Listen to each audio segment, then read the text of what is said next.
దేవునికి స్తోత్రం కలుగును గాక. బైబిల్‌ని పరిశుద్ధ గ్రంథము. ఈ పరిశుద్ధ గ్రంథాన్ని మనము స్టడీ చేసి ఇందులో ఉన్న విషయాలు తెలుసుకోవాల్సిందిగా మనము ఆలోచన చేస్తూ ఉన్నాం, స్టడీ చేస్తున్నాం. ఎంత గొప్ప గ్రంథము అనంటే, ఒక మాటని మనము 119వ కీర్తనలో చదువుకొని మనము ముందుకెళ్దాం. 119వ కీర్తన 97వ భాగాన్ని మనం చదువుకుందాం. 119వ కీర్తన, Psalms 119:97. నీ ధర్మశాస్త్రము నాకెంతో ప్రియముగా ఉన్నది, దినమెల్లా నీ మాటలను నేను ధ్యానిస్తూ ఉన్నా, ధ్యానం చేస్తూ ఉన్నా, చదువుతూ ఉన్నాను అనే విషయాన్ని భక్తుడు ఇక్కడ రాస్తూ ఉన్నాడు. మన జీవితాల్లో దినమెల్లా ఆయన వాక్యాలు మనతో ఉంటే, ఆయన మాటలు మనతో ఉంటే ఎంత అద్భుతంగా ఉంటుంది. రెండు విషయాలు మనం జ్ఞాపకం చేసుకోవాలి: ప్రార్థన, వాక్యం. ప్రార్థన ఏం చేస్తుంది క్రైస్తవ జీవితంలో, క్రైస్తవ ఆత్మీయ మెరుగుదల కొరకు? ఈ రెండు చాలా ప్రాముఖ్యమైనవి. ప్రార్థన ఏం చేస్తుంది అని అంటే, నువ్వు దేవునితో మాట్లాడేలాగా చేస్తుంది. అంటే ప్రార్థన ఎందుకోసం చేస్తాము? దేవుడితో నువ్వు మాట్లాడాలంటే ప్రార్థన చేయాలి. మరి దేవుడు నీతో మాట్లాడాలంటే వాక్యం చదవాలి. వాక్యం ద్వారా దేవుడు నీతో మాట్లాడతాడు.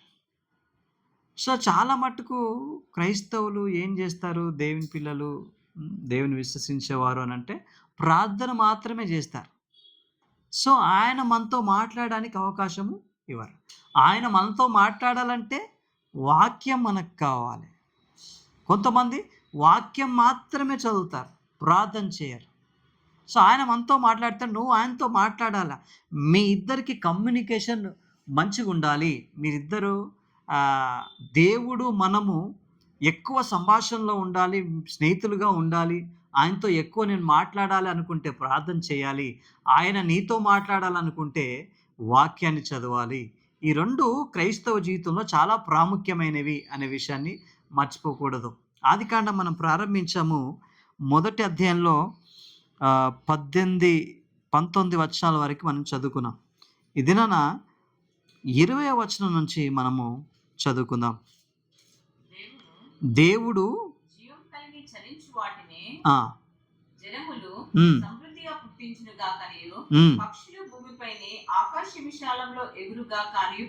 పలికెను. దేవుడు జలములలో వాటి వాటి జాతి ప్రకారము జలములు సమృద్ధిగా పుట్టించిన మహామత్స్యములను జీవము కలిగి చలించు వాటన్నిటిని దాని జాతి ప్రకారము రెక్కలు గల ప్రతి పక్షిని సృజించెను. అది మంచిదని దేవుడు చూచెను. దేవుడు మీరు ఫలించి అభివృద్ధి పొంది సముద్ర జలములలో నిండి ఉండుడనియు పక్షుల భూమి మీద విస్తరించుగాకనియు వాటిని ఆశీర్వదించెను. అస్తమయమును ఉదయమును కలగగా 5వ దినమాయెను. సో 5వ రోజు దేవుడు ఏం చేస్తున్నాడు అంటే, మత్స్యములు అంటే ఏంది? చేపలు, ఫిష్, సముద్రంలో నివసించే జీవులు, సముద్రంలో నివసించే జీవరాశినంతటిని 5వ దినాన ఆయన చేస్తున్నాడు. అర్థమైందా? అంటే సముద్రంలో నివసించే జీవులు అంటే చేపలు, తిమింగలాలు, సో సముద్ర జలరాశిని మరియు ఆకాశ పక్షులను, సముద్ర జలరాశిని మరియు ఆకాశ పక్షులను ఎవరు చేస్తున్నారు? దేవుడు. సముద్రం పుట్టించునుగాక అంటే గొప్ప మత్స్యములయ్యాయి. ఆకాశ పక్షులు కలుగునుగాక అంటే ఆకాశ పక్షులయ్యాయి. చూసారు? అంటే 5వ రోజు దేవుడు ఏం చేస్తున్నాడు? పక్షులు, జలచరములు, పక్షులను చేస్తున్నాడు, సముద్ర చేపలను ఆయన చేస్తూ ఉన్నాడు. ఒక్కసారి మనం గమనిస్తే సముద్ర చేపలు, ఈ పక్షులు అనేవి ఎవరి సృష్టి అని చూస్తున్నాము? దేవుడు చేసినటువంటి సృష్టి. సముద్రం పుట్టించిన దేవుడు కలుగునుగాక అని పలికాడు కాబట్టి అవి అయ్యాయి. దేవుడు సృష్టించిన ప్రతిదీ దేవునికి లోబడి ఉంటుంది. ఇప్పుడు మనం ఇక్కడ చూస్తే సముద్ర చేపలు దేవునికి లోబడ్డాయా? లోబడ్డాయి. దేవుని మాట చొప్పున వింటున్నాయా? వింటున్నాయి. ఒక ఎగ్జాంపుల్ ఏంటనంటే మనకు యోనా గ్రంథంలో పెద్ద మత్స్యం, ఇక్కడ మహా మత్స్యములు అన్నాడు కదా, ఇలాంటి ఒక గొప్ప చేప యోనా గారిని మింగేసింది. దేవుడు చెప్పిన ప్రకారము మళ్ళీ ఒడ్డున కక్కేసింది. మింగేసింది, కక్కేసింది. అంటే దేవుడు చెప్పిన ప్రకారం జోనస్ ఇట తీసుకో, మమ్మీ దగ్గర కూర్చో, అక్కడికి డిస్టర్బ్ చేయకూడదు. అంటే సముద్ర చేపలు ఎవరి మాట వింటున్నాయి? దేవుడి మాట వింటున్నాయి. మరొక ఒక ఎగ్జాంపుల్ మనం చూస్తే కొత్త నిబంధనలో షేకేల్ తీసుకొచ్చాడు. ఎక్కడ? చేపలో నుంచి షేకేల్ ఆయన తీశాడు, కాయిన్ తీశాడు. అంటే దేవుడి మాట చేపలు వింటున్నాయి. అంత మాత్రమే కాదా, పేతురు వలలు కడుక్కుంటూ ఉన్నాడు రాత్రంతా ప్రయాసపడి. యేసు వారు గలిలయ సముద్రానికి వచ్చాడు. పేతురు వలవేయి అన్నాడు. అప్పుడు అన్నాడు, అయ్యా రాత్రంతా ప్రయాసపడ్డాం, మాకేమీ దొరకలే అన్నాడు. ఇప్పుడే నేను చెబుతున్నా అన్నాడు. ఇప్పుడు వేసాడు వల, గొప్ప చేపలు పడ్డాయి. అంటే ఈ చేపలు ఎవరి మాట వింటున్నాయి అని అంటే, నన్ను సృష్టికర్త చేశాడు, దేవుడు నన్ను చేశాడు, ఆయన మాట నేను వినాలి అనుకుంది. మరొక విషయాన్ని మనం ఇక్కడ చూస్తే పక్షులను కూడా దేవుడు చేశాడు. పక్షులు దేవుని మాట వింటున్నాయా? వింటున్నాయి. ఏలియా కేరేతు వాగు దగ్గర ఉన్నప్పుడు ఉదయము సాయంత్రం చూడండి, ఎంత గొప్ప విషయాన్ని మనము అక్కడ చూస్తాము అంటే, కాకులకి చాలా ఇష్టం మాంసం. అయినా అవి ఎంత మాత్రం ఆశపడకుండా ఉదయము రొట్టెను మాంసమును, మళ్ళా సాయంత్రం రొట్టెను మాంసం 2 times తీసుకొచ్చి ఆయనకి ఆహారంగా ఇస్తూ ఉన్నాయి. అంటే పక్షులు కూడా ఎవరి మాట వింటున్నాయి? దేవుని మాట వింటున్నాయి. ఇక మనం చూస్తే సృష్టి అంతా దేవుని మాట వింటుంది. ఎందుకు? నన్ను సృష్టించింది ఆయనే అని, నన్ను నిర్మించింది ఆయనే అని ఆయనకి లోబడి అవి తమ్మును తాము దేవునికి సమర్పించుకుంటున్నాయన్న సంగతి మర్చిపోకూడదు. మరొక మాటని మనం చూద్దాం. ఇదంతా 5వ రోజున జరుగుతున్నటువంటి సంఘటన. ఏమండి? పక్షులు, గొప్ప చేపలు 5వ దినాన ఏం చేస్తున్నాయి? అవి దేవుడు వాటిని కలుగును గాక అని పలికాడు, అవి కలిగాయి. 24వ వచనం చదువుదాం. దేవుడు వాటి జాతి ప్రకారము జీవము గల వాటిని అనగా వాటి జాతి ప్రకారము పశువులను, పురుగులను, అడవి జంతువులను భూమి పుట్టించును గాక అని పలికెను, ఆ ప్రకారం ఆయను. దేవుడు ఆయా జాతుల ప్రకారము అడవి జంతువులను, ఆయా జాతుల ప్రకారము పశువులను, ఆయా జాతుల ప్రకారము నేలను, ప్రతి పురుగును చేసెను. మంచిదని దేవుడు చూసెను. చాలు. ఈ 6వ దినాన ఏం చేస్తున్నాడు దేవుడు అనంటే, పశువులు మనకు కనిపిస్తున్నాయి, భూమి మీద నడిచేటివి. దాని తర్వాత భూమి మీద పాకే పురుగులు మనకు కనిపిస్తున్నాయి. ఏమేమి కనిపిస్తున్నాయి ఇక్కడ? అనగా వాటి జాతి ప్రకారము పశువులను, పురుగులను, అడవి జంతువులను భూమి పుట్టించును గాక అని పలికెను, ఆ ప్రకారమాయను. పశువులు కలిగాయి, పురుగులు కలిగాయి, అడవి జంతువులు కలిగాయి. సో ఇవన్నీ దేవుడు 6వ దినాన చేశాడు అనే విషయాన్ని మనము జ్ఞాపకం చేసుకోవాలి. ఇవి కూడా దేవుని మాట వింటాయా అంటే వింటాయి. పశువులు వింటాయి. బిలాము ఇశ్రాయేలు ప్రజల్ని శపించడానికి గాడిద నెక్కి వెళ్తూ ఉన్నాడు. అప్పుడు ఏం జరిగింది? గాడిద మాట్లాడింది ఎవరితో? బిలాంతో.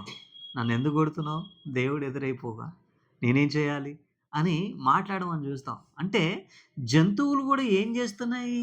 ఆయన మాట వింటున్నాయి. దానియేలు గారిని సింహబోన్లో ఏశారు. ఏమైపోయింది? సింహాలన్నీ గమ్మున ఉండిపోయాయి. కారణం అయి కూడా దేవుని మాట విన్నాయి. సో పక్షులు కూడా దేవుని మాట వింటాయి. జంతువులు కూడా దేవుని మాట వింటాయి. పురుగులు కూడా దేవుని మాట వింటాయి. యోనా గ్రంథంలో మనం చూస్తాం. యోనా ఒక ఎండ బాగా వస్తుంటుంది. ఏది నినివే పట్టణానికి వెళ్ళాడు.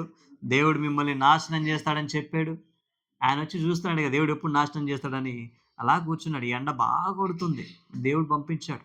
ఆ భయంకరమైన వేడి తట్టుకోలేడు ఆయన. అప్పుడు ఒక చెట్టు, సొర చెట్టు మొలిచింది. అప్పుడు చాలా హ్యాపీ అయిపోయాడు యోనా. ఆ సొర చెట్టు ఇలా పెరిగింది. ఆ చెట్టు కింద హ్యాపీగా కూర్చున్నాడు. అప్పుడు వెంటనే పురుగు ఒకటి వచ్చింది. ఆ సొర చెట్టు ఏం చేసింది? కొరికేసింది. ఎవరు పంపించారు ఆ పురుగును? దేవుడు పంపించాడు. అంటే పురుగుల్ని కూడా ఎవరి మాట వింటున్నాయి? సృష్టికర్త అయిన దేవుని మాట వింటున్నాయి. పశువులు దేవుని మాట వింటున్నాయి. పురుగులు, పక్షులు, జంతువులు, అడవి మృగాలు దేవుని మాట వింటున్నాయి. కానీ మనుష్యుడొక్కడు దేవుని మాట వినట్లేదు. మరి మనిషి ఎవరు చేశారు? మనిషిని కిందన రాసి ఉంది 26వ వచనము. దేవుడు మన స్వరూపమందు మన పోలిక చొప్పున నరులను చేదము. వారు సముద్రపు చేపలను,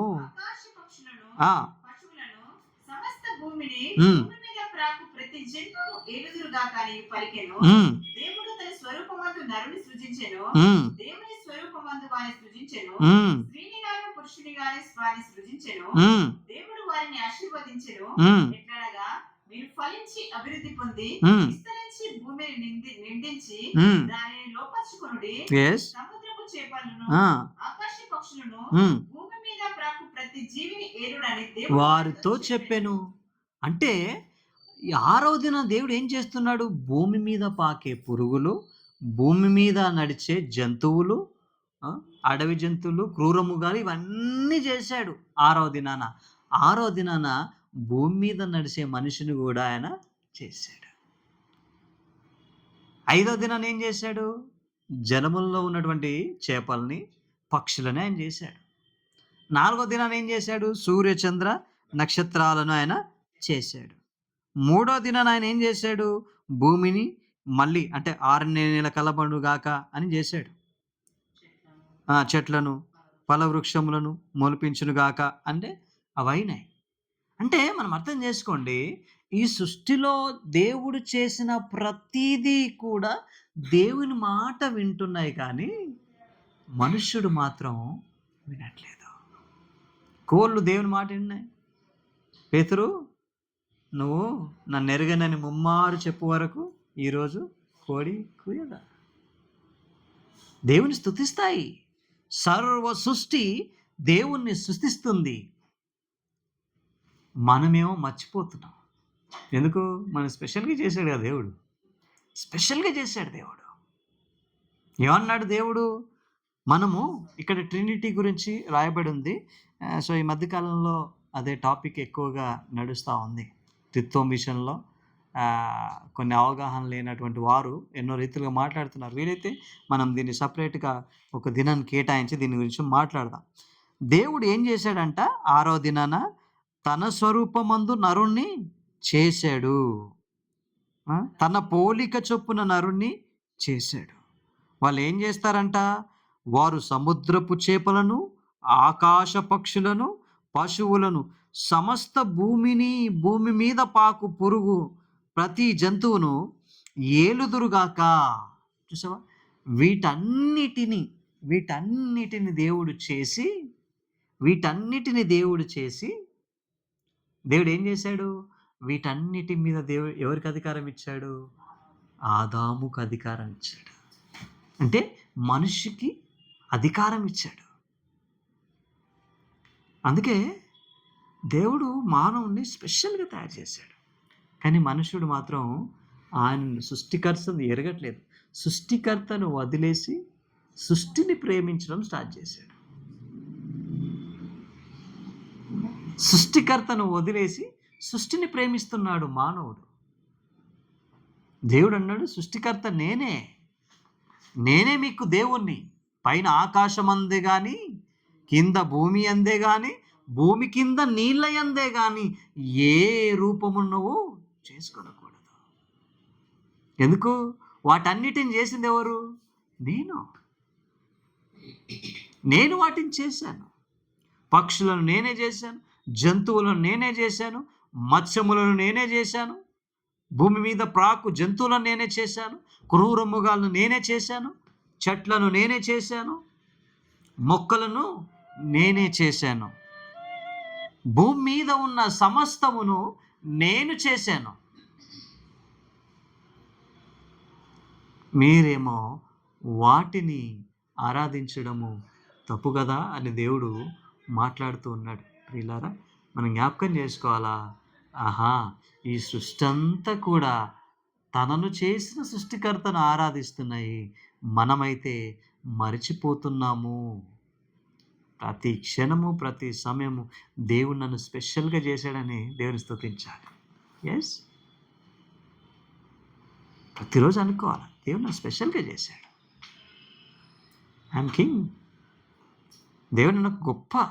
ఇప్పుడు పశువులాగా మనం చేశాడా? వాటికి మనకి చాలా డిఫరెంట్, స్పెషల్గా చేశాడు. తన స్వహస్తాలతో మనల్ని దేవుడు నిర్మించాడు. జంతువులకు, మనకున్న జంతువులకు ఉండదా? ప్రేమ ఉండదా? కొట్లాడుకుంటాయి, క్షమాపణ చెప్పుకుంటే అవి చెప్పు. అంటే అర్థం చేసుకోండి, మనల్ని వాటికంటే ప్రాముఖ్యంగా వాటి కలుగునుగాక అన్నాడు, అవి కలిగాయి. కానీ మనిషి కలుగునుగాక అనలేదు. దేవుడు తన చేతులతో మనల్ని చేసి వీటి మీద అన్నిటి మీద ఏం చేశాడు? అధికారం ఇచ్చాడు. పురుగుల మీద అధికారం ఇచ్చాడు, జంతువుల మీద అధికారం ఇచ్చాడు, పక్షుల మీద అధికారం ఇచ్చాడు, చేపల మీద అధికారం ఇచ్చాడు. అధికారిగా దేవుడు నిన్ను నియమించాడు. ఆ విషయాన్ని మనం జ్ఞాపకం చేసుకోవాలి. ఇక్కడ మనం చూస్తే 6వ దినాన దేవుడు మనిషిని చేస్తూ ఉన్నాడు, నరుని చేస్తూ ఉన్నాడు, స్త్రీగా పురుషునిగా వారిని చేస్తూ ఉన్నాడు. 28వ వచనం చదువుదాం. దేవుడు వారిని ఆశీర్వదించను, ఎట్లనగా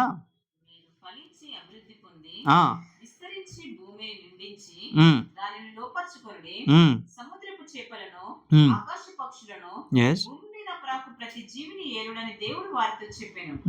దేవుడు, ఇదిగో భూమి మీద ఉన్న విత్తనములిచ్చు ప్రతి చెట్టును, విత్తనములిచ్చు వృక్షములను గల ప్రతి వృక్షమును మీకు ఇచ్చి ఉన్నాను, అవి మీకు ఆహారమగును. భూమి మీద నుండి జంతువులన్నింటినీ, ఆకాశ పక్షులన్నింటికి, భూమి మీద ప్రాకు సమస్త జీవులకును చెట్లని ఆహారమగునని పలికెను. సో ఇంకో మాట ఇక్కడ మానవులకి ఏం చేస్తానంటే, మీరు ఫలించండి, అభివృద్ధి పొందండి, విస్తరించి భూమిని నిందించండి. వారిని దేవుడు ఆశీర్వదిస్తున్న తీరును చూసారా? నరులను చేశాడు, స్త్రీగా పురుషునిగా చేశాడు. మీరు ఫలించాలి, అభివృద్ధి చెందాలి, భూమిని నిందించాలి. అంటే దేవుడి కొరకు స్పెషల్గా వారిని ఆశీర్వదిస్తున్నట్టుగా మనం ఇక్కడ చూస్తున్నాం. అంత మాత్రమే కాదు, కింద మనకు కనిపిస్తుంది 29, 30, 31 వచనాల్లో దేవుడు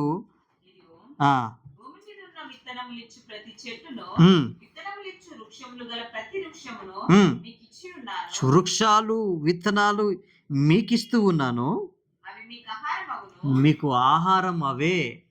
ఫస్ట్లో నాన్ వెజ్ లేదా, ఏముంది? వెజ్, శాకాహారం. ప్రారంభంలో ఏముంది? శాకాహారమే. మానవునికి ఏం ఆజ్ఞాపిస్తున్నాడు?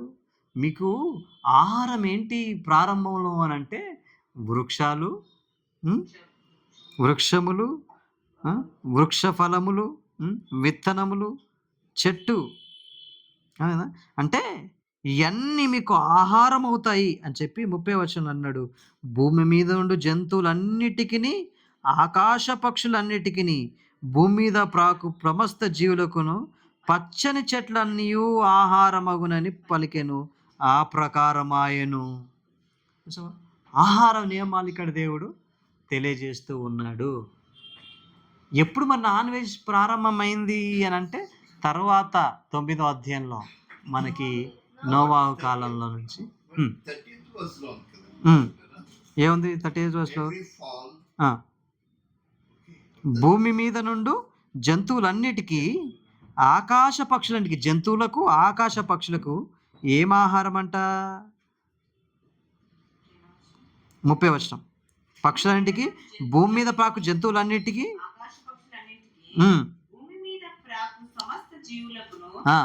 పచ్చని చెట్లన్నీ ఆహారమగును.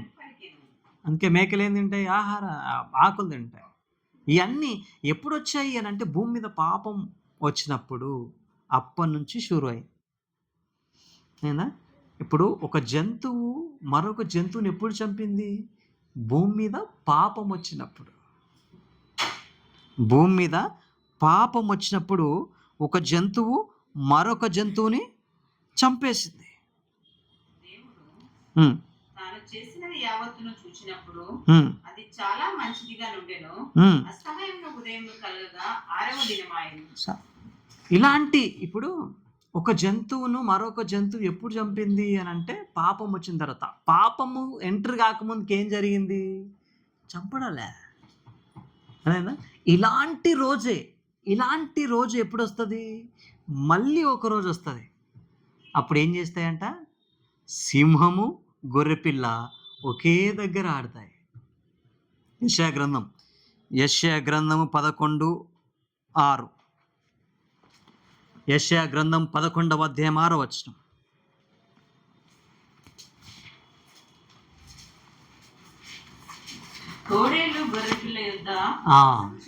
చూసావా? ఎప్పుడిది? దేవుని రాజ్యంలో ఇలా జరుగుతుంది. ఏం జరుగుతుంది? తోడేళ్ళు గొర్రెపిల్ల వాసం చేస్తుందంట. ఏండి? చిరుతపులి మేక యొద్ద పడుకుంటుంది. అసంభవం ఇది. ఇప్పుడు ఉంటుంది అట్లా.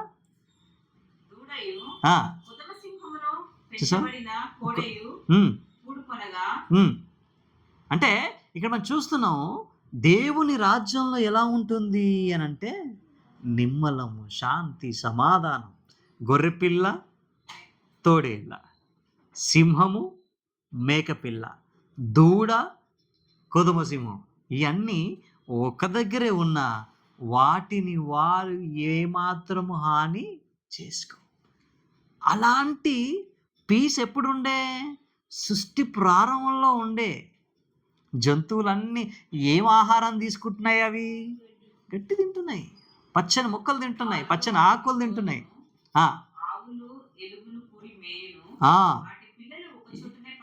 ఆవులు, ఎలుగుబంటి అన్ని ఒక దగ్గరే ఉంటాయి, కానీ వాటిని వారు ఎంత మాత్రము హాని చేసుకో. సో ఎద్దు మేయినట్లు ఏం చేస్తాడంట సింహం కూడా. సో ఈ సీన్ అంతా ఎప్పుడు కనిపిస్తుంది మనకు?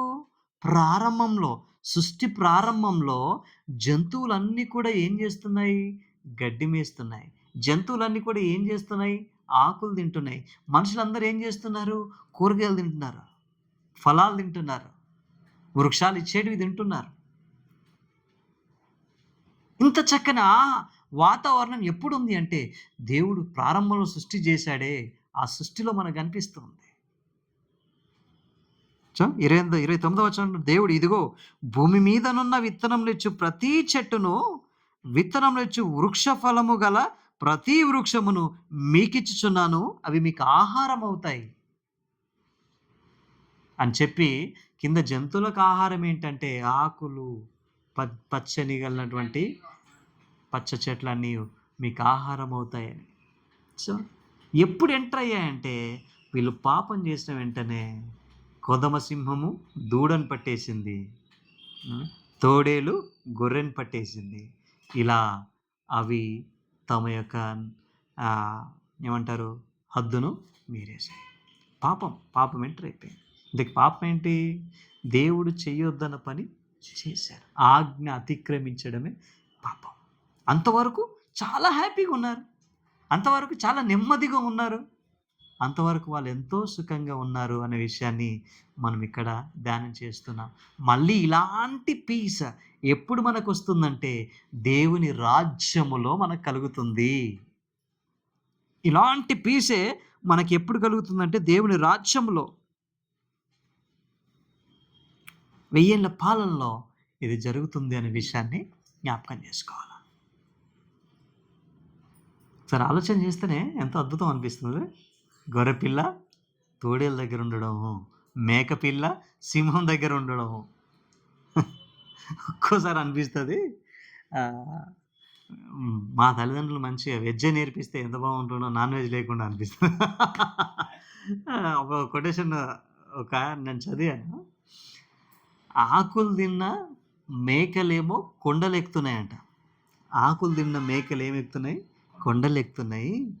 అదే మేకలు తిన్న మనిషి మంచాలు ఎక్కుతున్నాడు అని రాశారు. అంతే. మళ్ళీ ఇప్పుడు అందరు ఇక డైట్కి వచ్చేసారు. ఇక వద్దు బిర్యానీస్, నాన్ వెజ్ వద్దు అవన్నీ, మళ్ళీ ఆకుకూరలు, పండ్లు అవన్నీ తినే కాలం వచ్చేసింది. సో ఎందుకు చెప్తానంటే దేవుడు అంత శ్రేష్టంగా ఆ సీన్ చూస్తే ఎంతో అద్భుతం అనిపిస్తూ ఉంది. అట్టి రీతిగా దేవుడు చేశాడు. ఈ సృష్టి అంతా దేవుడు చేశాడు. వాటన్నిటికీ ఇవన్నీ లోబడి ఉంటున్నాయి అనే విషయాన్ని మనము ఈ గ్రంథంలో, ఈ మొదటి అధ్యాయంలో మనము నేర్చుకున్నాం. 6 దినాల్లో దేవుడు సమస్త కార్యాన్ని చేశాడు. 6వ దినాన ఎస్పెషల్గా భూమి మీద నడిచే జంతువులను, భూమి మీద పాకే పురుగులను, భూమి మీద నడిచే జంతువులను, భూమి మీద పాకే పురుగులను, దాని తర్వాత భూమి మీద నడిచే మానవుని కూడా దేవుడు చేశాడు అన్న సంగతి మీరు మర్చిపోకూడదు అనే విషయాన్ని మరొకసారి జ్ఞాపకం చేసుకుందాం. ఆదికాండము 2వ అధ్యాయంలో మనం ఇప్పుడు ముందుకెళ్దాం. 2వ అధ్యాయం 1వ వచనం.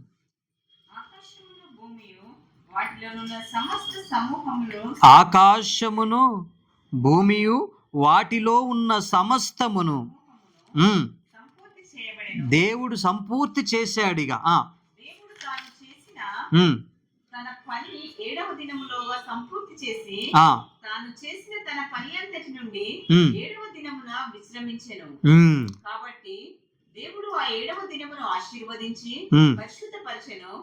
ఏలయనగా దానిలో దేవుడు తాను చేసినట్టు సృజించినట్టు తన పని అంతటి నుండి విశ్రమించెను. ఇక్కడ మనం చూస్తే 7వ దినాన్న దేవుడు ఏం చేశాడంటే విశ్రమించాడు అని ఉంది. నిజంగా దేవుడికి విశ్రాంతి అవసరమా? ఆయన దేవుడు. విషయాన్ని మనం గమనించాలి. అంటే ఆయన పూర్తి చేశాడు. పూర్తి చేసి ఆయన రెస్ట్ తీసుకోవడానికి కాదు ఆ మాట. జస్ట్ మనం ఎట్లా అర్థం చేసుకోవాలనంటే కంప్లీట్ చేశాడు. కంప్లీట్ చేసిన ఊరుకున్నాడా? ఇంకా ముందు కార్యం జరుగుతూనే ఉంది. ఆయన ఎప్పుడు విశ్రాంతి తీసుకోడు. నేను రెస్ట్ తీసుకుంటా అంటే మనకు అర్థం కావడానికి కొన్ని విషయాలు అలా రాయబడ్డాయి. ఆ విషయాలు మీరు గమనించాలి. ఇప్పుడు బైబిల్ అంతా మనకు అర్థం కావడానికి మనము ఈ బైబిల్ని అర్థం చేసుకోవడానికి పరిశుద్ధాత్మ దేవుడు మన కొరకు రాయించాడు. ఒక విషయం ఏంటంటే యేసు ప్రభు చాలా ఉపమానాలు చెప్పాడు. శిష్యులు అన్నారు, ఎందుకు ఉపమానాలు చెప్తున్నారయ్యా అని అన్నాడు. అంటే ఆయన ఏమన్నాడంటే వాళ్ళకి అర్థం కావాలా. పరలోక విషయాలు ఆయన ఎత్తిపట్టి ఏం చూపించాడు? భూమి మీద ఉన్నటువంటి విషయాలు తీసుకొని పరలోక విషయాలు బోధించాడు. పరలోక రాజ్యము గొప్ప చేపలతో నిండి ఉన్నటువంటి వలను పోలి ఉంది అన్నాడు. పరలోక రాజ్యం వల కాదు. పరలోక రాజ్యము దాచపడిన ధనం వంటిది అన్నాడు. ధనం కాదు పరలోక రాజ్యం. అర్థం చేసుకోవాలి. అంటే మనకు అర్థం కావడానికి ఆ విషయాలు రాశారు. ఆ విషయాన్ని మనం అర్థం చేసుకొని సాఫీగా ముందుకెళ్ళిపోవాలా. గుర్తుపెట్టుకోండి, ఎప్పుడైనా దేవుణ్ణి మనం ప్రశ్నించకూడదు. ఏ విషయంలో ప్రశ్నించకూడదు. నందుకెందుకు ఇలా చేసావు అని దేవుణ్ణి ఎప్పుడు అడగకూడదు. యోబు అంటుంటే, యోబు ఎక్కడున్నావు నువ్వు? లాస్ట్ వీక్ చదివాం 38వ అధ్యాయంలో. యోబు భూమికి పునాది వేసినప్పుడు నువ్వు ఉన్నావా? సూర్య చంద్ర నక్షత్రాలు చేసినప్పుడు నువ్వు ఉన్నావా? సముద్రానికి తలుపు వేసినప్పుడు నువ్వు ఉన్నావా? చెప్పు యోబు అని దేవుడు. అందుకే కొన్ని సందర్భాల్లో దేవుడు ప్రశ్న వేయకూడదు. మలాకి గ్రంథంలో కూడా ప్రజలందరూ ఈ విధమైన ప్రశ్న వేస్తున్నారు. దేవుడు యాకోబును ప్రేమించాడు, ఏశావునైనా మమ్మల్ని ఏశావును ద్వేషించాడు అని అంటే దానికి మంచి ఎగ్జాంపుల్ అక్కడ దేవుడు అంటే దేవుడు సమాధానము చెబితే మనం గమ్మున ఉండాల్సింది అంతే. ఇక తప్పు ఎవరిదవుతుంది? మందవుతుంది. ఎందుకంటే దేవుడు ఎప్పుడు తప్పు చెయ్యడు. దేవుడు ఎప్పుడు తప్పు చేయడు. చేస్తే తప్పు ఎవరు చేస్తా? నేనే చేస్తా. అది మా మిస్టేకే, కానీ నాకు అది తెలియదు అది నా మిస్టేక్ అన్నట్టు. దేవుడు సమాధానం చెప్తే అరే అది నా మిస్టేకే కదా ప్రభువా అంటాం. అందుకే ఎందుకు ఇట్లా చేసినా ప్రభా అంటాం. సో ఇక్కడ మనం చూస్తే 7వ దినాన దేవుడు విశ్రాంతి తీసుకున్నట్లుగా, అంటే పనంతా కంప్లీట్ అయ్యిందనే విషయాన్ని ఇక్కడ నొక్కి చెబుతున్నాడు. తను అనుకున్న అంతా కంప్లీట్గా దేవుడు దాన్ని చేసి 7వ దినాన విశ్రమించాడు. అది 7వ దినం విశ్రమ సబ్బాతు దినము అని మనం చూస్తూ ఉంటాం. రాబోయే దినాల్లో, రాబోయే క్లాసెస్లో మనము వాటి గురించి మనము నేర్చుకుందాం. ఇప్పుడు ఎప్పటి నుంచి ఆచరించాడు? అబ్రహాము సబ్బాతుని ఆచరించలేదు, ఇస్సాకు సబ్బాతుని ఆచరించలేదు. ఎప్పటి నుంచి స్టార్ట్ అయిపోయింది సబ్బాతు? మోషే కాలం నుంచి. నిర్గమకాండంలో దేవుడు ధర్మశాస్త్రం ఇచ్చినప్పటి నుంచి మీరు ఖచ్చితంగా ఆచరించాలి అనే విషయాన్ని ఆడ స్పష్టంగా సబ్బాతు గురించి తెలియజేసేటువంటి విధంగా అక్కడ మనం చూస్తాం. ఒక మాటను మనం చదువుదాం. నిర్గమకాండం 16వ అధ్యాయం 23వ వచనం.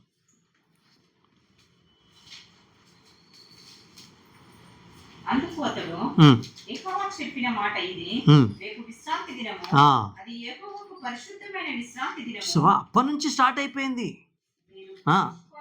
మరొక మాట చదువు. ద్వితీయోపదేశ కాండము 5వ అధ్యాయం 15వ వచనం. ద్వితీయోపదేశ కాండం 5వ అధ్యాయం 15వ వచనం. నీవు ఐగుప్తు దేశమందు దాసుడవై ఉన్నప్పుడు నీ దేవుడైన యెహోవా బాహుబలము చేతను చాచిన చేతి చేతను నిన్ను అక్కడ రప్పించినని జ్ఞాపకం చేసుకొనుము. అందుచేతను విశ్రాంతి దినమును ఆచరించవలెనని దేవుడైన యెహోవా నీకు ఆజ్ఞాపించెను. చూసావా ఎందుకోసం దేవుడు ఈ విశ్రాంతి దినాన్ని ఎందుకోసం దేవుడు చేశాడు? ఎందుకోసం నువ్వు ఆచరించాలి అని అంటే, దేవుడు నిన్ను ఎక్కడి నుంచి నడిపించాడు? ఐగుప్తు దేశంలో ఒకప్పుడు కష్టాల్లో ఉండే బాహుబలము చేత, నీ బలం అనుకున్నావేమో, దేవుని బాహుబలం చేత నేను ఐగుప్తు దేశం నుంచి బయటకు రప్పించాడు. కాబట్టి నువ్వేం చేయాలా? విశ్రాంతి దినాన్ని ఆచరించాలా. విశ్రాంతి దినం గుర్తు చేసుకున్నప్పుడు నీకు అనిపించాలా, ఓహో నేను ఐగుప్తులో ఉండేది, దేవుడు నన్ను ఇక్కడికి నడిపించాడు, నన్ను రక్షించాడు అని గుర్తు రావాలి. అంతే కదా? చదవం 15వ వచనం. నీవు ఐగుప్తు దేశమందు దాసుడవై ఉన్నప్పుడు నీ దేవుడైన యెహోవా బాహుబలము చేతను చాచిన చేతి చేతను నిన్ను అక్కడి నుండి రప్పించనని జ్ఞాపకం చేసుకొనుము. అందుచేతను విశ్రాంతి దినము ఆచరించవలెను. దేవుడైన యెహోవా నీకు ఆజ్ఞాపించెను. దేవుడు నిన్ను రక్షించాడు, ఆ బాధ నుంచి విముక్తినిచ్చాడు కాబట్టి చెయ్యాలి. మరొక మాటను చదువుకుందాం. నిర్గమకాండం 30:11. నిర్గమకాండం 30వ అధ్యాయం 11వ వచనం.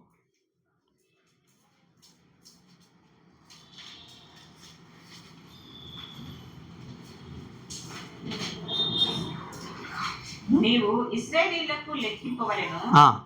వారు లెక్కింపబడు వేళకు ప్రతి వాడు యెహోవాకు తన ప్రాణ పరిక్రయ ధనము నిచ్చుకొనవలెను. అలా చేసిన యెడల నీవు వారిని లెక్కించినప్పుడు వారిలో ఏ తెగులు పుట్టదు. వారికి ఇవ్వవలసినది ఏమనగా, లెక్కింపబడిన వారిలో చేరు ప్రతి వాడును పరిశుద్ధ స్థలం యొక్క 30:11. మరొక మాట చదువు. హెచ్కేల్ గ్రంథం 20:12.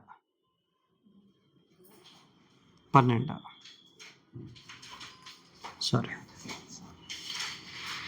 యెహెజ్కేలు గ్రంథం 20వ అధ్యాయం 12వ వచనం.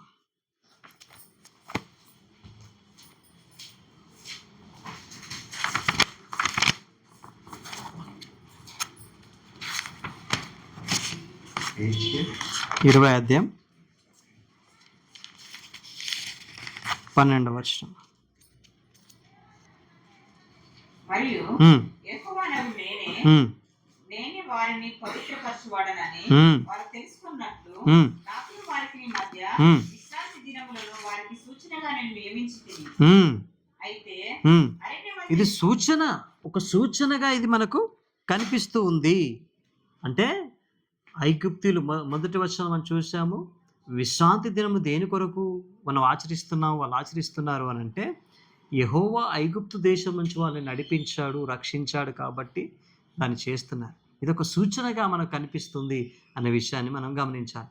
రెండవదిగా మీరు గమనించాలి, విశ్రాంతి దినమే మరి మనం ఎందుకు ఆరాధన చేయట్లేదు దేవుణ్ణి? సండే రోజు ఎందుకు ఆరాధన చేస్తున్నాం అనంటే, యేసు ప్రభు లేచింది ఆదివార దినాన. అందుకే మనం సండే రోజు ఆరాధన చేస్తున్నాం.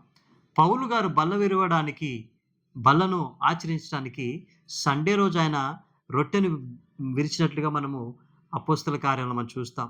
అందు విషయంలోనే మనము ఆదివార దినాన మనం విశ్రాంతి దినంగా ప్రకటించుకొని మనం ఆరాధన చేస్తున్నాం.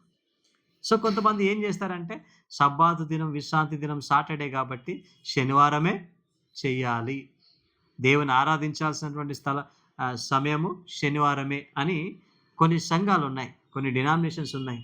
సో అవి వాటిని చేస్తారు. సో మనం ఎప్పుడు చేస్తామనంటే, యేసు ప్రభు ఆదివార దినాన లేచాడు, ఆయన ప్రాముఖ్యమైన వాడు, మనకు రక్షణ ఇచ్చింది ఆయనే, మనకు నిత్య జీవాన్ని తీసుకొచ్చింది ఆయనే. కాబట్టి మనము ఆదివార దినాన మనము ఆ దేవుని ఆరాధన చేస్తున్న మన సంగతి మర్చిపోకూడదు. ఇక వెళ్దాం, ఆదికాండము 2వ అధ్యాయం 4వ వచనం. దేవుడైన యెహోవా ఉమ్, భూమిని ఆకాశములలో చేసిన దినమందు ఉమ్, భూమి ఆకాశములలో సృజింపబడినప్పుడు ఉమ్. వాటి ఉత్పత్తి క్రమం ఇదే. yes, అది వరకు పొలమందలి ఏ పొదయు భూమి మీద నుండలేదు, ఉమ్, పొలమందలి ఏ చెట్టును మొలవలేదు. ఉమ్, అనగా దేవుడైన యెహోవా ఉమ్, భూమి మీద వాన కురిపించలేదు, ఉమ్, నేలను సేదపరచుటకు నరుడు లేడు. ఉమ్. అయితే ఆవిరి భూమి నుండి లేచి నేల అంతటిని తడిపెను. చాలు. ఇక్కడ ఒక మంచి విషయం రాయబడ్డది, దాన్ని మనం అర్థం చేసుకుందాం. ఏంటంటే, మళ్ళీ సృష్టి కార్యం చెప్తున్నాడు.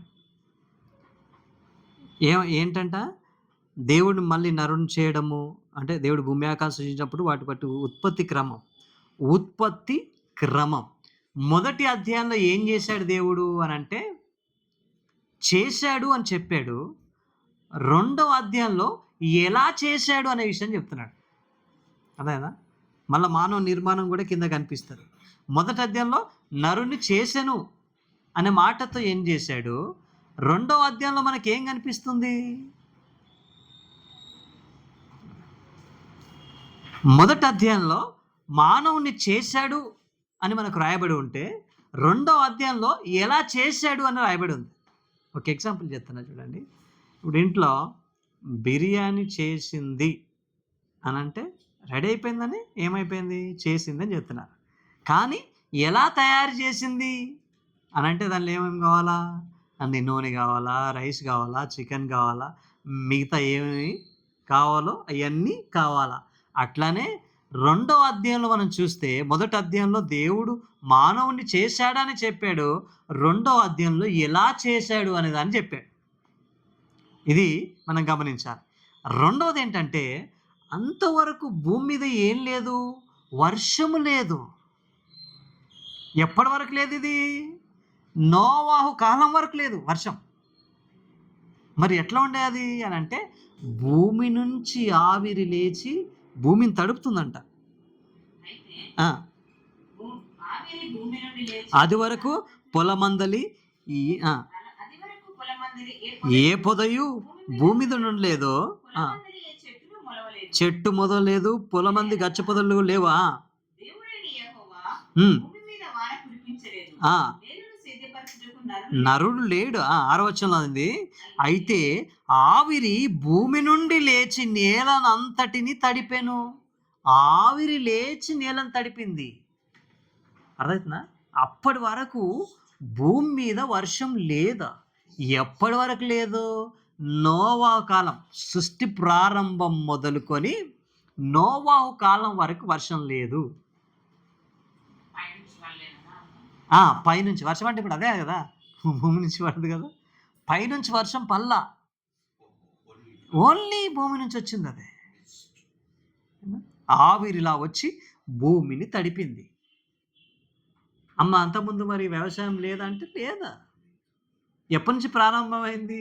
నోవాహు తర్వాత నుంచి వ్యవసాయం చేయడం ప్రారంభించాడు నోవాహు. అందుకే నోవాహు కాలంలో నోవాహు చెప్పాడు ఏమని? భూమి మీదకి జలప్రలయం వస్తుంది, వర్షం వస్తుంది, నమ్ముకోండి, ఓడలో రండి అంటే ఎవరు నమ్మల. ఎందుకు వస్తుందా? అది నీళ్ళు ఎక్కడి నుంచి వస్తుంది అంటే భూమి వాళ్ళకి. వర్షం వస్తుందంటే భూమిని తడుతుంది, భూమి నుంచి వస్తుంది. పైనుంచి ఎడికలు వస్తుంది, రాదా? నోవాహు చెప్పేది తప్పు. జనాలు ఎవరు నమ్మాల. నేటి దినాల్లో గుర్తుపెట్టుకోండి, యేసు ప్రభు వస్తాడని నమ్ముతారు. ఇప్పుడు ఇప్పుడు ఇన్ని సంవత్సరాలు వచ్చే మనకు కూడా ఎట్లా అనిపిస్తుంది అంటే అవిశ్వాసంలోకి వెళ్ళే అవకాశాలు ఉంటాయి. యేసు ప్రభు రెండో రాకడను కూడా మనం ఏం చేయాలా? తప్పకుండా మనం బోధించాలా. ఆయన వస్తాడు ఖచ్చితంగా. విశ్వాసం అది. ఆయన రక్తం నన్ను పవిత్రపరిచింది, విశ్వాసం. ఆయన నాకు రక్షణ కలగజేశాడు, విశ్వాసం. చూసామా మనము? వీటన్నీ చూసామను? చూడలే. చూసి నమ్మిన వాడి కంటే చూడక నమ్మినవాడు. యేసు ప్రభు నేను చూసామను? చూడలే. కానీ ఆయన దేవుడని మనము ఒప్పుకున్నాం. అంటే ఇక్కడ మనం చూస్తే వర్షము అంటే ఆవిరి, నీళ్ళు అనేవి భూమిని తడపడానికి భూమిలో నుంచి అవి వచ్చి భూమిని తడిపాయి. ఆ భూమిని తడిపిన ఆ మట్టితోటే దేవుడు ఎవరిని చేస్తున్నాడు? మనిషిని ముద్ద చేసి ఆ ముద్దలో మనిషిని ఆ మట్టి నుంచి చేస్తున్నాడు. అదే చూస్తున్నాం 7వ వచనం. 6వ వచనం చూద్దాం. అయితే ఆవిరి భూమి నుండి లేచి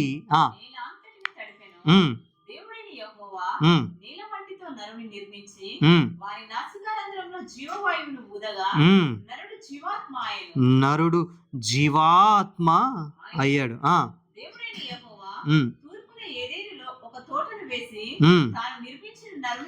చూసావా? దేవుడు ఏం చేశాడంట? నేల మంటితో నరుని నిర్మించి వాని నాసికారంధ్రముల్లో జీవవాయువును ఊదినప్పుడు నరుడు జీవాత్మ అయ్యాడు. నాసికారంధ్రాలు, 3 రంధ్రాల్లో ఆయన జీవాత్మ ఊదాడు. మనిషి ఏమైపోయాడు? జీవించే ఆత్మ అయిపోయాడు. అంటే నేలను తడిపింది భూమిలో వచ్చేటటువంటి ఆవిరి. ఆ ముద్ద తీసి దేవుడు మానవుణ్ణి తన చేతులతో నిర్మించి ప్రత్యేకంగా నిర్మించుకున్నాడు దేవుడు. ఎందుకోసం నిర్మించాడు దేవుడు మానవుణ్ణి అంటే ఎన్నో కారణాలు. ఆయన్ను స్తుతించడానికి. ఒక మాట రాశాడు, ఆ మాటను జ్ఞాపకం చేస్తాం. యెషయా గ్రంథం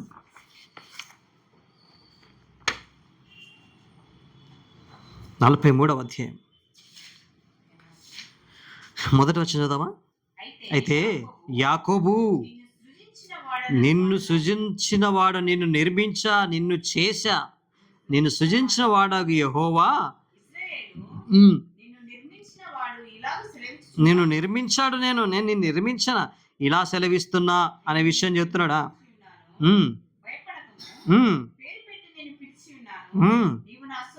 చూసావా? చాలా 7వ వచనం. నేను ఎందుకోసం చేశాను? నేను నా మహిమ నిమిత్తము నేను సృజించిన మిమ్మల్ని. అర్థమవుతుందా?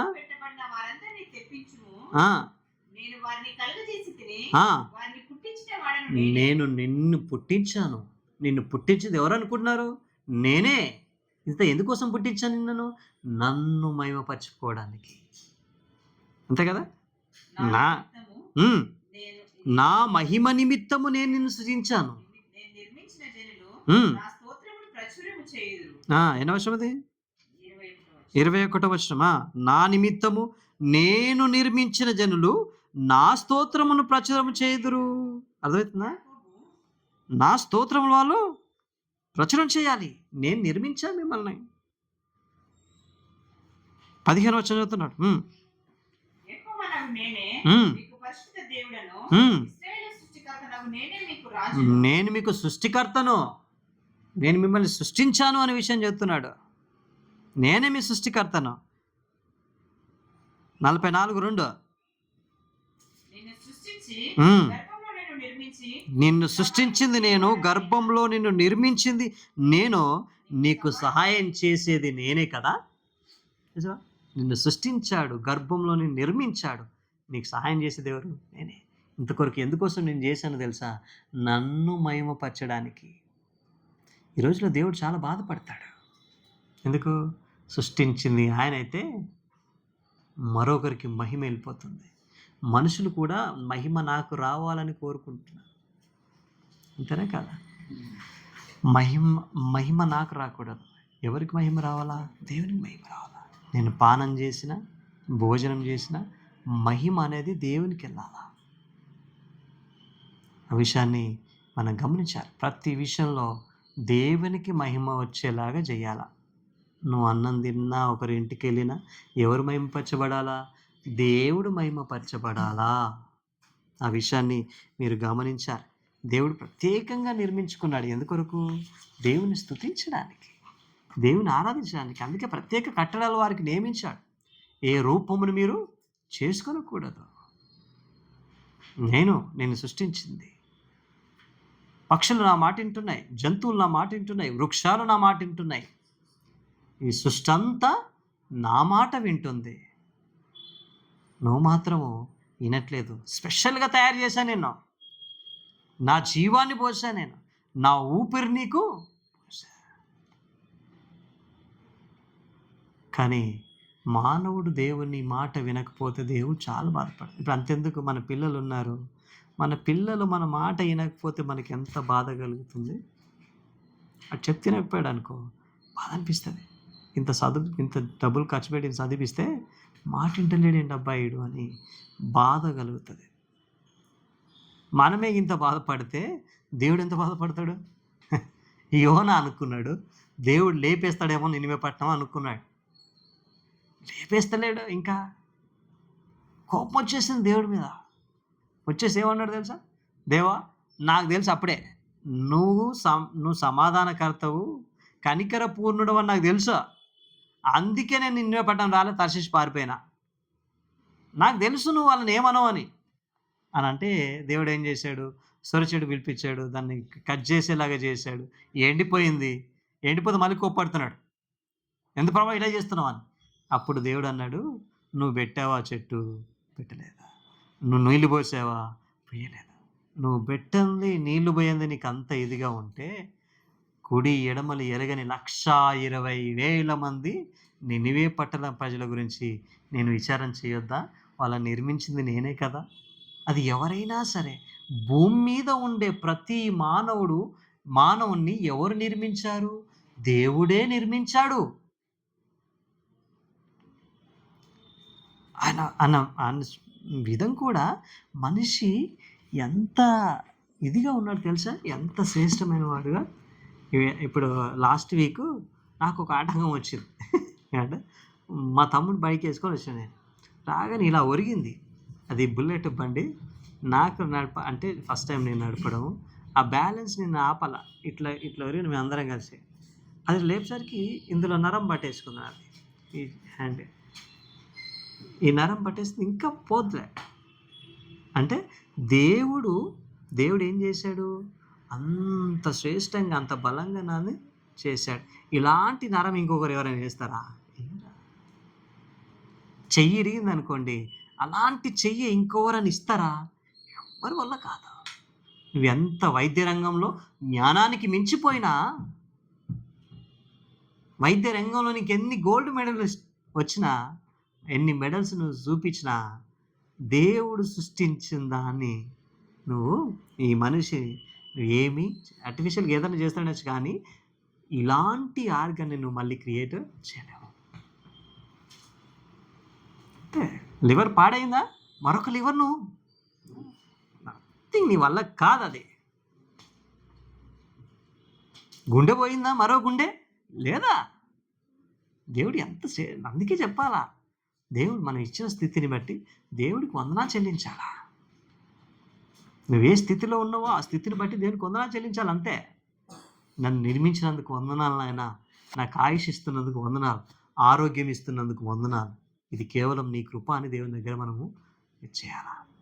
మానవ నిర్మాణం ఎలా ఉందో తెలిసి ఒక మాట మనం చదువుకుందాము. యోబు గ్రంథం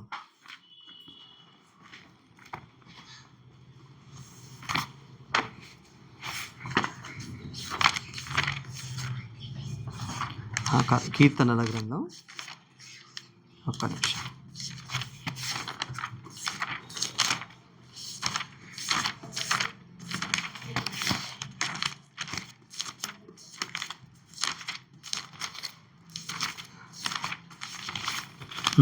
నూట 39వ కీర్తన, 139వ కీర్తన 13వ వచనాన్ని 14వ వచనాన్ని జ్ఞాపకం చేసుకుంది. ఏంటంట? నా అంతరింద్రియములను నీవే కలుగజేసితివి. ఎవరు నిర్మించారు? నన్ను నిర్మించింది నీవే. నా అంతరంగంలో ఉన్నటువంటి వాటన్నిటిని ఎవరు కలుగజేశారు?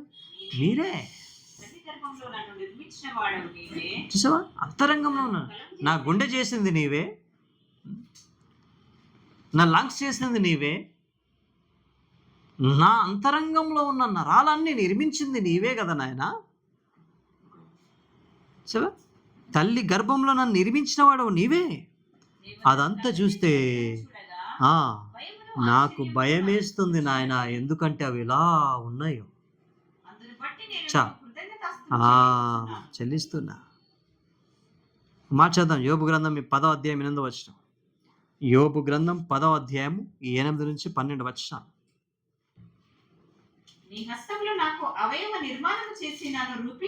చూసావా? దేవుని హస్తాలు ఏం చేశాయి? నాకు అవయవ నిర్మాణం చేశాయి. నా శరీరంలో ఉన్న అవయవాలు ఎవరు నిర్మించారు? దేవుడు చేశాడు. నీ హస్తములు నాకు అవయవ నిర్మాణం చేశాయి. నాకు నా చెయ్యి ఎవరు నిర్మించారు? దేవుడు నిర్మించాడు. నా కళ్ళు ఎవరు నిర్మించారు? దేవుడు నిర్మించాడు. నా కాళ్ళు ఎవరు నిర్మించాడు? దేవుడు నిర్మించాడు. నా చెవులు, నాకున్నటువంటి ఈ ఆర్గన్స్ అన్నీ దేవుడు తన చేతులతో చేశాడు. నా భాగం, నా శరీరం అంతా దేవుడు చేశాడనే విషయం చెప్తున్నాడా?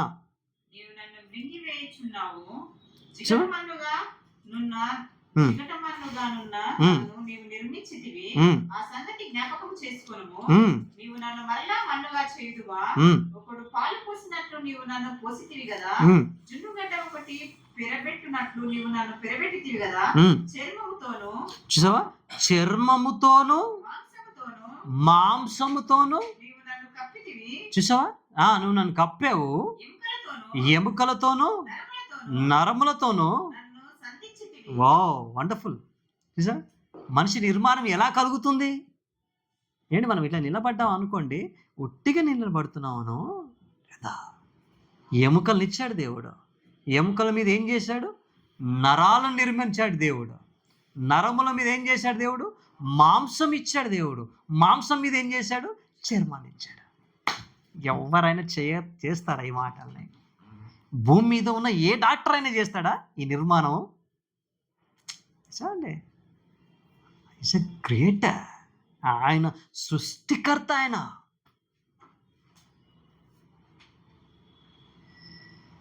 ఎంత జ్ఞానం ఉన్నా ఇలాంటి రూపాన్ని మళ్ళీ ఎవరైనా తీసుకొస్తారా? రూపాలు తయారు చేస్తున్నారు అంతే.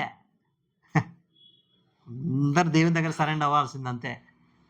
ఆయన జ్ఞానము, ఆయన శక్తి. ఈ మనిషి నిలబడడానికి దేవుడు ఏం చేశాడు? ఎముకలను చేశాడు. ఎముకల మీద నరములను చేశాడు. నరముల మీద మాంసాన్ని చేశాడు. ఇదంతా ఉంటే వికారంగా ఉంటుందని చెప్పేసి దాని మీద అందమైన చర్మాన్ని ఆయన పొదిగించాడు. ఎముకలు, నరములు మాంసము, చర్మము, అంతరంగంలో ఉన్నటువంటి అవయవాలన్నీ. చూడండి, మాటలు చెప్పి దేవుని దగ్గర మోకరించి, అయా నువ్వు ఇచ్చినటువంటి ఈ జీవితం అంతేనా కాదా? ఇందులో ఏ నరం తెగిపోయినా ఈ శరీరంలో ఉన్న ఏ నరం తెగిపోయినా మనిషి పని చేయడా? అంతే. ఈ నరం కాలి బెనికింది, ఏదో జరిగింది, ఇది 1 వీక్ అవుతుంది, ఇంకా సెట్ అవుతారా? అంతే. దేవుడిచ్చింది ఒరిజినల్, మనిషి తయారు చేసేదంతా డూప్లికేట్. అంతే. ఇలాంటిదే అచ్చం అదే కలర్ వేస్తాడని అది కాదు, అచ్చం అలానే ఉంటుంది కానీ అది కాదు. దేవుడు అంత మనం నిజంగా మనం ఆలోచన చేస్తే మనం ఆరాధిస్తున్న సృష్టికర్త ఎంతో గొప్ప దేవుడు. ఒక్కసారి ఆలోచన చేయండి, ఈ దేహం ఇలా నిలబడుతుంది, ఇదంతా చేసి దేవుడు ఏం చేశాడు తెలుసా? ఊపిరిని వదిలాడు. అలాగ నిలిచున్నాడు మానవుడు. ఆ ఊపిరి, దేవుని ఊపిరి ఆ శరీరంలో ఉన్నంత మట్టుకే ఆయనకు విలువ. అది వెళ్ళిపోతే ఇలా 6 అడుగులుండు 7 అడుగులుండు విలువ ఇస్తారా ఆయనకి? పలకరిస్తారా ఆయన్ని? ఎప్పుడు టైం అవుతుంది కానీ చేసేయని అంటారు, అంతే. అందుకే దేవుడు ఊపిరి మనలో ఉన్నప్పుడే మన సృష్టికర్తని ఏం చేయాలి? తెలుసుకోవాలి, స్మరణ చేయాలి. అందుకే ఇలాంటి బైబిల్ క్లాస్. దేవుడిచ్చిన ఆ జీవం మన లోపల ఉన్నప్పుడే సృష్టికర్త నువ్వు స్మరణకు తెచ్చుకో, ఆయన గురించి నువ్వు తెలుసుకోవాల్సినవి ఎన్నో ఉన్నాయి అనే విషయాన్ని మనం జ్ఞాపకం చేసుకోవాలి. ప్రియులరా, దేవుడు మానవుని ప్రత్యేకంగా చేశాడు, మానవుని ఎంతో స్పెషల్గా చేశాడు. ఏదో జంతువులాగా మనం చేయాలా? వాటి మీద మనకు అధికారం ఇచ్చాడు దేవుడు. జంతువుల మీద, పక్షుల మీద, వృక్షాల మీద, ఈ భూమి మీద ఉన్న వాటన్నిటి మీద అధికారం దేవుడు మనకి ఇచ్చాడంటే ఏ పొజిషన్లో దేవుడు ఇచ్చాడు తెలుసా? ఆయన కోరుకుంది ఏంటి మరి? ఎందుకోసం నేను ఆయన సృష్టించాడంటే ఆయనను నువ్వు స్తుతించడానికి, ఆయన నువ్వు ఆరాధించడానికి. ఆయనకే ఆరాధన వెళ్ళాలా? అంతగా నేను నిర్మించుకొని ఆయన ఆరాధన పొందుకుంటే దేవుడు ఎంత బాధపడతాడో ఆలోచన చేయండి. కాబట్టి మనము మన కుటుంబాలు ఆయనను మాత్రం స్తుతించాలి, ఆయననే ఆరాధన చేయాలి, ఆయనకే మహిమ తీసుకురావాలా. మనం ఏం చేస్తాం కొన్ని పరిస్థితులను బట్టి? గొడ్డలి, అందుకే అంటాడు అషూరుతో మాట్లాడినప్పుడు, అషూరులకు ప్రవచనం చెప్పినప్పుడు ఈ మాటలు పలుకుతాడు. గొడ్డలి నరికేవాడితో గొడ్డలి సంశయిస్తాను, నేను లేకపోతే నరికేవాడు కుదరదు అని అనదా? ఆ గొడ్డలి కాకపోతే కొడవలు తీసుకొని పోతాడు. నన్ను వాడుకుంటున్నందుకు వందనాలు అనుకోవాలి గొడ్డలి, లేకపోతే దాన్ని పక్కన పెట్టేస్తాడు, అంతే. సో జ్ఞాపకం చేసుకోవాలా, నాకు జ్ఞానం ఇచ్చావు, తెలివినిచ్చావు, అందుకే నేను ముందుకెళ్తున్నా. బలమిచ్చావు పని చేసుకోవడానికి, అందుకే ముందుకెళ్తున్నా. శక్తినిచ్చావయ్యా, ముందుకెళ్తున్నా. లేకపోతే నా వల్ల కాదా, నీవిచ్చిందే నీకే మహిమ అని మనం అంటూ ఉంటే దేవుడు ఎంత సంతోషపడతాడో. ఎందుకంటే నువ్వు దేవునికి స్పెషల్, నీవు దేవునికి స్పెషల్. నిన్ను స్పెషల్గా చేసుకున్నాడు దేవుడా. మంచి పర్పస్లో దేవుడు నేను చేశాడు. ఆ విషయం ఆలోచన చేసి, దేవా నాకు జీవం ఇచ్చినందుకు వందనాలు అని దేవుణ్ణి స్తుతించాలి, ఆరాధన చేయాలి. మరి ఈ రోగాలన్నీ ఎట్లా ఇచ్చినాయి మనకి? మనం చేసుకునే, దేవుడు చేస్తే కాదు. తాగి తాగి తాగి లివర్ పాడైపోయింది. ఎవరు చేసుకున్నారు? తిని యాసిడిటీ ప్రాబ్లమ్స్ ఎవరు చేసుకున్నారు? మనం చేసుకున్నాం. కొన్ని సందర్భాలు అనిపిస్తే నేనే చేసుకున్నాను నా యాసిడిటీ ప్రాబ్లం. అంతే. దేవుడు నేను ఇచ్చినప్పుడు నిన్ను గొప్పగా చేశాడు. దేవుడు నిన్న పుట్టినప్పుడే నేను గ్యాస్ ట్రబుల్ తెచ్చాడు, ఏం లేదు కదా. కొన్ని పేరెంట్స్ మిస్టేక్స్. అంటే దేవుడు నిన్ను చేసింది ఏంటి అనంటే, నిన్ను ప్రత్యేకంగా నిర్మించాడు. ఆయన నిర్మాణం చూస్తే ఆశ్చర్యమే. ఏంటండి? ఎప్పుడైనా ఆలోచన చేశారా? ఇలా నిలబడడానికి నరాలు, ఎముకలు, మాంసం ఎంత సహకరిస్తున్నాయి నాకు. అందులో ఏ నరం తెగిపోయినా నిలబడలేను నేను. పని చేసుకోలేను నేను.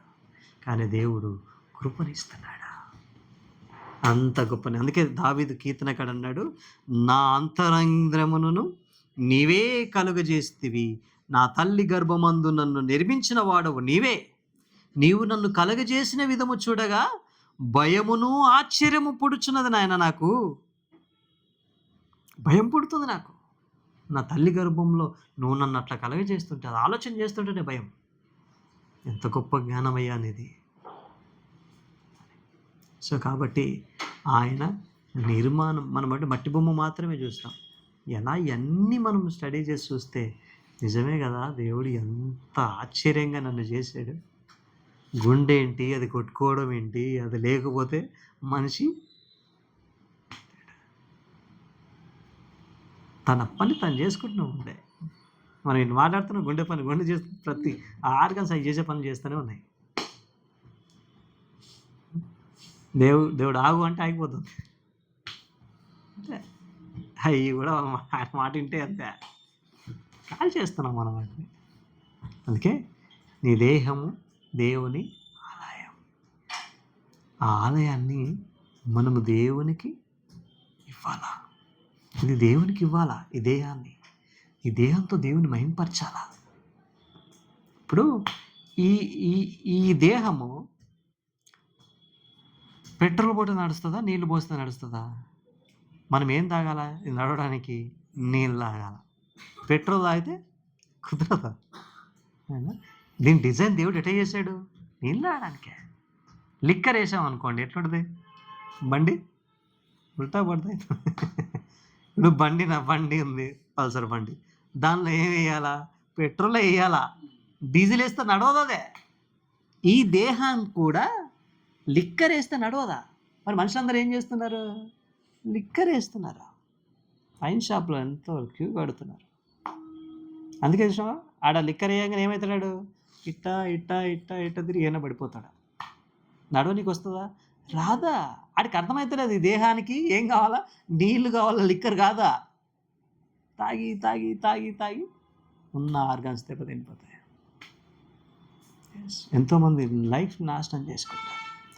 వాళ్ళ మీద ఆధారపడ్డ భార్య పిల్లల్ని కూడా లెక్క చేయకుండా భయంకరమైనటువంటి పరిస్థితులకు వెళ్ళిపోతున్నారు. ఈ దేహము నాకు దేవుడిచ్చిన, దేవుడు నాకు ఇచ్చాడు ఈ దేహాన్ని.